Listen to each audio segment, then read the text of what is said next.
조금 전 이른바 3대 특검 법안이 국회 본회의를 통과했습니다. 윤석열 전 대통령 때 모두 거부권이 행사됐던 법안들인데요. 서정빈 변호사와 함께 자세하게 짚어보겠습니다. 안녕하십니까? 네, 안녕하십니까? 네, 3대 특검 법안, 그러니까 내란 특검법, 최상병 특검법, 김건희 여사 특검법인데 조금 전 저희가 국회에서 통과되는 모습 함께 보기도 했는데요. 자, 먼저 내란 특검부터 좀 보겠습니다. 그러니까 지난 12.3 비상계엄 때 윤 전 대통령의 내란 혐의를 본격적으로 수사한다 이런 내용이죠? 네, 그렇습니다. 사실 윤 전 대통령이나 혹은 주요 관계자들에 대해서는 이미 공수처나 혹은 수사기관에서 수사를 하고 또 대부분 재판이 진행 중이긴 한데 다만 이제 그럼에도 불구하고 인력상의 혹은 시간상의 한계 때문에 수사가 조금 미진해 있을 수 있는 그런 부분들도 있을 수 있습니다. 따라서 이런 수사가 조금 부족했을 수 있는 부분들까지도 총괄해서 다시 한번 이제 특검을 통해서 내란 혐의와 관련된 조사가 진행될 것으로 보이고 경우에 따라서는 그 수사 결과에 따라서 현재 진행 중인 그런 재판들에도 증거가 제출되든가 하는 영향을 줄 수 있을 거다 이렇게 보고 있습니다.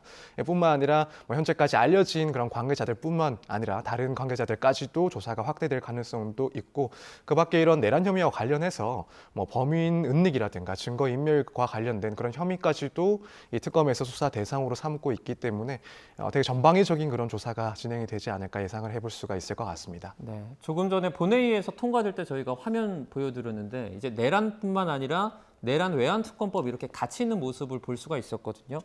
그러니까 평양에 무인기를 보내서 어떤 무력 충돌을 좀 유발했다라는 그런 의혹을 또 받고 있는 거죠. 네, 그렇습니다. 일단 외환 관련 죄라고 하면 우리나라의 그런 전쟁을 유발하려 하는 그런 행위라든가 혹은 우리나라의 군사상 이익을 해치는 행위 등을 포함하는 개념인데 말씀하신 것처럼 이제 2024년에 북한에 이제 평양에 무인기를 보냈다라는 그런 의혹이 충분히 제기가 되었던 상황입니다. 네. 당시에 이제 그런 북한 측 발표가 있었고 국내에서는 이 북한과의 그런 무력 충돌을 우리나라에서 일부러 유도한 것 아니냐라는 이야기가 있었고 사실 또 계엄 선포 이후에는 이때 이런 무인기를 보낸 것이 결국 계엄 선포의 빌미를 만들려고 했던 것 아닌가 하는 그런 의혹들이 강하게 제기가 돼 왔었습니다.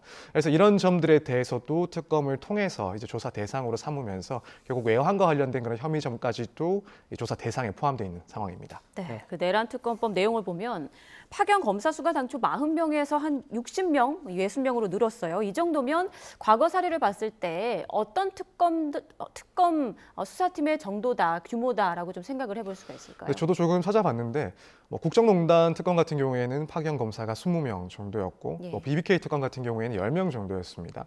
그리고 이제 최근에 2023년에 물론 이제 윤 전 대통령의 거부권 행사로 인해서 무산되긴 했지만 김건희 여사의 도이치모터스 관련된 그 의혹과 관련한 그런 특검에서도 이제 파견 검사가 30명까지로 이제 규정이 되어 있었는데 이전에 있었던 그런 특검들의 규모를 봤을 때 거의 2배 가까이 혹은 그 이상이 될 수 있는 규모이기 때문에 이 숫자로 봤을 때는 이때까지 그런 유례 없는 상당히 큰 규모의 특검이 꾸려질 것이다 예상을 할 수가 있을 것 같고 결국 이렇게 숫자가 많은 이유는 다른 어떤 사안들보다도 혐의점이 무겁기도 하고 또 상당한 수사 인력이 필요할 수밖에 없는 그런 대상이라고 생각이 됩니다. 내란 혐의뿐만 아니라 외환 혐의와 같은 경우에는 군사상 그런 문제들까지도 확인을 해야 될 부분이 있을 거고 관련자들도 상당히 이제 많을 것으로 예상을 할 수가 있기 때문에 이 규모를 볼 때도 이 수사가 상당히 대규모적으로 이루어질 것이다라는 것을 좀 추측해 볼 수 있을 것 같습니다. 네, 기간도 한번 얘기해 보겠습니다. 수사 기간이 최장 170일인데 이전과 또는 다른 특검과 비교하면 좀 어떻습니까?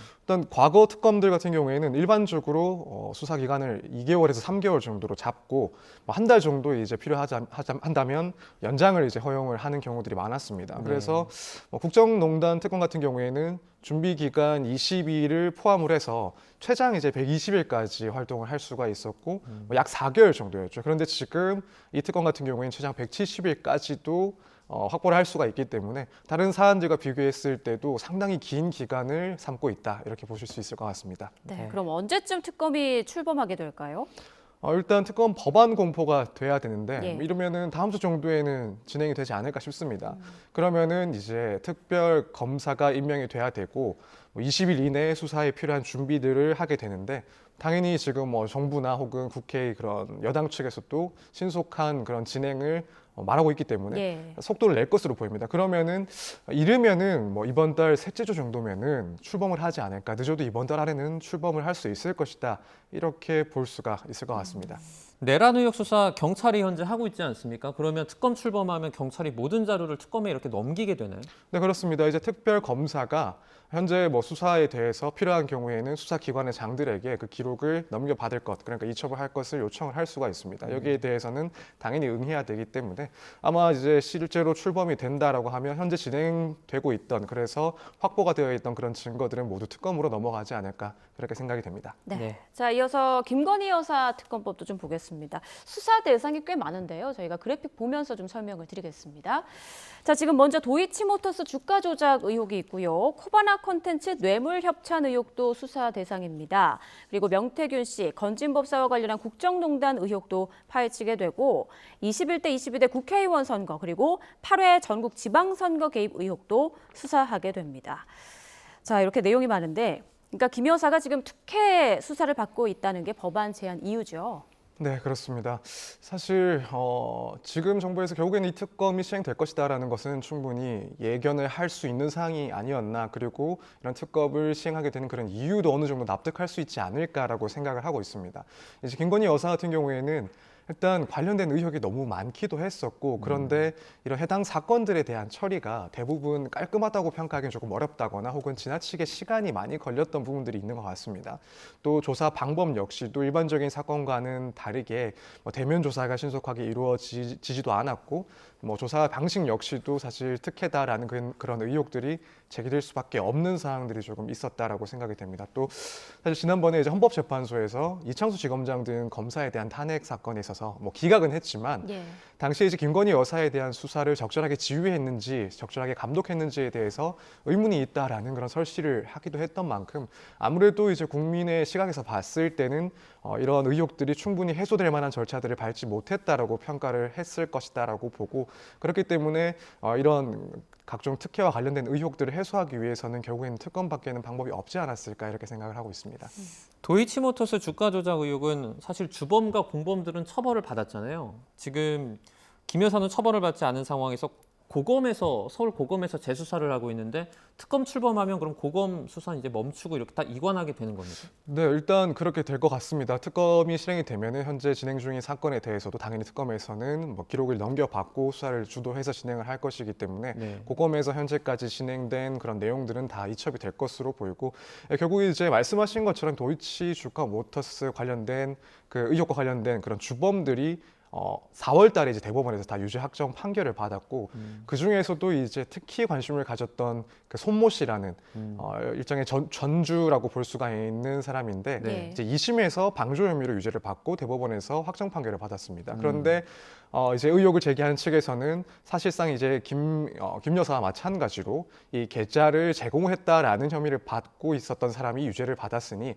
그렇다면 김건희 여사에 대한 조사 역시도 뭔가 미진했던 것 아니냐, 기소의 대상이 될 수 있는 거 아니냐라는 의혹이 시작이 되면서 고검에서도 그런 점을 충분히 고려하지 않았을까라고 생각이 되는데, 결국 이런 점들은 이제 특검이 출발하게 됐기 때문에 앞으로 시간이 얼마 남지 않은 상황에서는 더 이상의 추가적인 조사가 좀 진행되지는 않을 것이고, 이때까지 마련된 그런 조사들이 증거들이 다 넘어갈 것이다, 이렇게 보고 있습니다. 네. 네.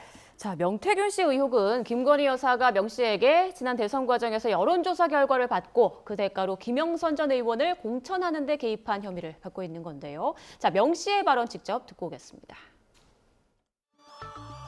여사가 조국 수사 때 김상민 검사가 고생을 많이 했다, 그 사람 좀 챙겨주라, 이렇게 얘기를 하거든요. 그 다음에 김영선 의원한테 공기업이나 이번에 참고 장관직으로 가는 게 좋지 않겠느냐, 의견 타진을 한 거죠. 2년 차에 전화가 와서 이런 부분을 부탁했을 때 그걸 거절하는 사람이 있겠습니까? 없죠. 그렇지 않나요? 자, 의혹들 특검 수사로 이제 규명이 돼야 할 텐데 김건희 여사에 대한 소환 언제쯤 좀 이루어질 수 있을까요? 사실 소환이 과연 이루어질까 조금 의문이 있긴 합니다. 일단 네. 특검이 아니라 현재 원래는 중앙지검에서 김건희 여사에 대해서 소환을 몇 번씩 요청을 했다가 대선 이후로 일단 미루어진 상황이긴 한데, 결국에는 특검이 이제 시작이 되는 이 시점에서 검찰 쪽에서 이제 김건희 여사를 소환하는 것은 사실 그럴 만한 이유가 이제는 사라지지 않았나, 동기가 상당히 이제 떨어지지 않았나 생각이 됩니다. 어차피 사건은 특검으로 넘어가게 될 테니까 그렇습니다.